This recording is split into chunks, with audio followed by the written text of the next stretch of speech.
Hi, this is Uri L'Tzedek's Talking Torah and Tzedek. I'm Judry Subar. I'm here today with Rabbi Haim Ovadia, scholar, teacher, thought leader. How you doing, Rabbi Ovadia? I'm good. How are you, Jed? Good, thanks. Thank you very much for joining us today. Thank you. So I'd like to start by asking you about an organization that you've created called Torah VeAhava. What is that all about? The name, I think, says it all. Torah VeAhava means Torah that comes from a point of view of love, of compassion, of acceptance. Torah that teaches an observance that is not depending on guilt or fear or shame, which is unfortunately very common in religious teachings. And also from the same point of view stems in a practical idea of finding solutions for problems that are related to halacha, to observance, finding solutions that are livable and practical and make people content in what they do, connect to what they do, and feeling happy and joyous about it. Good. That's that. Okay, so you've, as you just said, you've been thinking a lot about and writing about, I know, also creatively addressing contemporary halachic issues. And separately from that, I know that you've also done some work writing and thinking about and teaching about social justice issues. In your view, are those two things, social justice questions on one side and halachic issues on the other, are those two separate areas of interest for you, or do they merge in some fashion? No, not at all. They're inextricably connected. They're one and the same. I think the core message of the Torah is social justice, and if this is not part of our halachic discussion of our observant narrative, then we're something is missing. So definitely, that's a major, an essential part of it is social justice. Hmm. And I've read some of what you've had to write about issues such as racism and in the Jewish community and LGBTQ inclusion. So based on that, my sense is that with regard to the social justice piece of what you think and write and teach about, you care about the relationship between the Jewish community on the one side and the rest of the world on the other. But do you perceive there to be social justice challenges today within the Jewish community that are more internal to the Jewish world? That is, how are Jews getting along with Jews these days, in your view? Yeah, I think that all these issues come from the same place. They are derived from the same place, which is the inability to accept the other. So in concentric circles, we have people that we feel more connected to and people who are outside our cycles. So we are less engaged. The farther those people are of our values or our norms, culture, etc., the less we're engaged with them or care what happens to them, unfortunately. And the closer we are, then they become part of our discussion. But then again, when people are in the same circles as we are, let's say when you talk about LGBT, right? It is easy for an Orthodox person to dismiss a non-Orthodox LGBT person by saying he's not part of my religious circle. It's much harder for them to deal with Orthodox LGBTQ because then it's part of your world. So in many cases, the reaction is denial or even aggression, and that's problematic. So going back to what you asked, how this connects to Torah VeAhava, to me it connects to the very first message of the Torah, B'Tselem Elokim, that Hashem, God created all humanity, B'Tselem Elokim, and it is incumbent upon us to keep working to overcome the differences and see what we have in common, not let anyone be oppressed. what are some of the contexts in which the othering that you referred to exists, and where's it most problematic in your view? So there is the first major divide of otherness is between men and women, and that's the first divide that is addressed in the Torah as well. In the same pasuk, speaking about Tzelem Elokim, the Torah says that men and women were created as one, to address that bias within humanity, to discriminate against the other gender, usually with men excluding women from certain activities or cycles. Then there's the within the Jewish community, there's a discrimination or a fear of the other in terms of levels of observance. I'm not saying that necessarily the hierarchy. I think the first is the gender divide. It's very evident. Ethnicity could also be an issue, sometimes for Jews from different continents, sometimes for Jews from the same country but different cities. Not in Israel, saying when they lived in exile, there would have been a problem in Poland or in Iraq, whether you came from this city or the other city. So origin, ethnicity, skin color, all these things are part of that otherness. Sexual orientation is part of it. And also observance is part of it. The tendency, and I think it comes out of fear, the fear that the other person, with their worldview or level of observance, is going to influence me. So we erect a wall and we alienate ourselves from the other person. And that is something that I came to understand. And I asked a lot of my colleagues, I said, I see a lot of interfaith dialogue, interfaith conferences. Recently, the chief rabbis of Israel joined the Qadi, the Mufti, and the Patriarch of Yerushalayim in prayer for the COVID-19 patients all over the world. Someone sent me the link and said, it's beautiful. I said, yes, but I would like to see the chief rabbis of Israel standing and holding hands with the Reform and Conservative rabbis of Israel and praying together. We have an interfaith dialogue, but no interfaith dialogue. And that stems from fear of those people are closer to me and maybe use the same language and think of the same concepts, but differently than me, are a threat to me. And that, I think, is something that we have to address. So I guess there's a tension then between the other and the my other, and how otherness plays out in those different contexts. Yeah, that's a good definition, yes. Okay. I know that you are an Israeli by origin. You've spent a lot of time in the United States. You're a Sephardi. You grew up in a Sephardic world, but you've also spent a lot of time in the Ashkenazic world. How have those different perspectives or those different experiences allowed you to see and understand some of the issues that we've been talking about? Yeah. So part of the story is, like you said, I'm an Israeli. I grew up in a society which is by nature very diverse.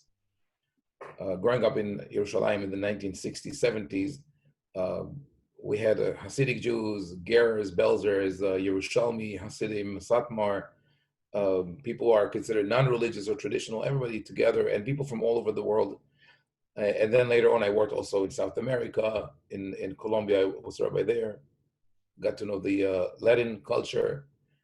And then in America, in both coasts, the East Coast and the West Coast, I was exposed to many different nuances within the community and in the culture in general. But it has always been a field of interest for me: anthropology, history, always to look at the full picture, the full spectrum of humanity and our practices. And an added element is that my grandfather, alav shalom, used to take me as a child to different synagogues. And he would tell me, you don't get used only to your nusa, to your style. So maybe without his direction, all this diversity that I saw around me would just push me to be, to recoil more into my bubble in self-defense. But he opened that world for me. And that is something that I'm trying to bring out in halacha to ask that question: is the posek or the people who determine what is the halachic line, are they aware of the full spectrum of Jews all over the world, their cultural context, their challenges, social circumstances, etc.? So yes, that definitely added to my experience and desire to address some of those problems. And how would you say 21st century Jews can best confront the social justice challenges that face them, that face us these days? Well, I think one of the first things that we have to do is to let go of the exilic mentality. We've been living for 2,000 years in exile, persecution. We keep thinking about the destruction, which we should still think about, because that's the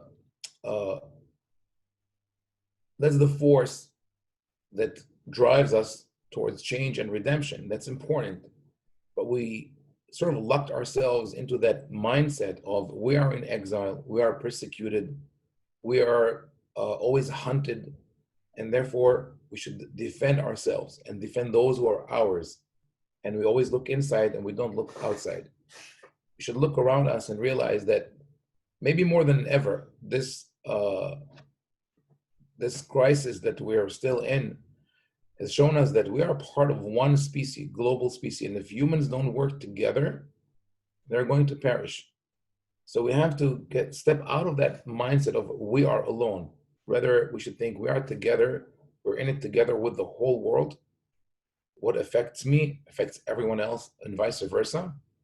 And we should find ways to work together while maintaining our individual uniqueness as a nation, as a community, as individuals. To kind of circle back to where we started, what specifically is Torah VeAhava doing to try to accomplish that? And I know that in addition to that organization, you've started a yeshiva or a smicha program. I'm wondering if that also is involved in this kind of work in some way. Yes, definitely. Everything is connected, because the idea is to bring a change through action. So Torah VeAhava, for the last several years, I've been teaching through Torah VeAhava, addressing halachic problems that cause people difficulties, misery sometimes. So I would addressing issues of that have to do with Shlom Bayit, Taharat HaMishpaha, family purity, kashrut observance, acceptance of the other, of all levels of otherness, Shabbat, etc. The rabbinical school Rimon is geared towards qualifying people who could be posek halacha. I think that's an element that's missing from a lot of the rabbinical schools. The rabbis are educated to become community leaders, but when it comes to questions of halacha, they should always ask their rabbi. And if that's the case, what we're doing, we're cloning the head of the yeshiva. So if we have one yeshiva that produced 100 rabbis, but they all look back to their master, to their mentor, Rabbi, for advice, then we have one rabbi only. There's no diversity, and we fall into the danger of monoculturalism, that we have only one species with one DNA. So to that goal, I'm creating that Rimon. I also I'm working with a Beit Midrash of Sephardic women in Israel called Arevot, to create the same concept of a smicha school, where the graduates will be able to write Piskei Halacha. So for now, 12 women are registered, and we're going to start soon. And another direction of operation is creating a global Beit Din. I reached out to rabbis who share my worldview. now I think we have 14 members. New members have applied this week. So, and the idea is that people from all over the world will be able to reach out to the Beit Din and ask for our involvement in helping them solving problems, marital status, Jewish status, and any question that they're facing. And so that is the part of the work of Torah VeAhava. With regard to the Beit Din in particular, is your focus on having members of the Beit Din, rabbis or people in rabbinic status on the Beit Din, with a particular perspective from a social justice standpoint on the halachic issues, or how does that play in? I think that instinctively we would not reach out to people whom we consider to be oppressive or discriminatory towards others. And we already have, I want to have it balanced between men and women, but for now we have 4 women on the Beit Din, and hopefully we'll have more. So 4 women and 8 men. So that is, but a part of the equation is that people in the Beit Din are accepting each other, but our understanding is also that we might not agree all on the psak halacha of each other, but we respect it. So the idea is to create a diverse voice. People could express their opinions. If they could rule on an issue on their own, they'll do it. If they feel that they need to form a Beit Din of 3 or more, they will reach out to the members of the Beit Din who would be able to help them. So we create a more flexible, dynamic system than a rigid Beit Din that is guided always by the same people with the same attitude. Sounds like you're really doing a tremendous amount of work to increase, as you say, dynamism within halacha and diversity, and to hopefully allow the halacha to help us all develop it in a more open and accepting way. So I was going to say yesh koach on that. Maybe I should say chazak u'baruch, but from a diversity standpoint, maybe both. I don't know. Yesh koach is perfect. I grew up with both. Okay, great. Well, thank you so much for your thoughts and insights today. Thank you, Jad. Shabbat shalom. Shabbat shalom.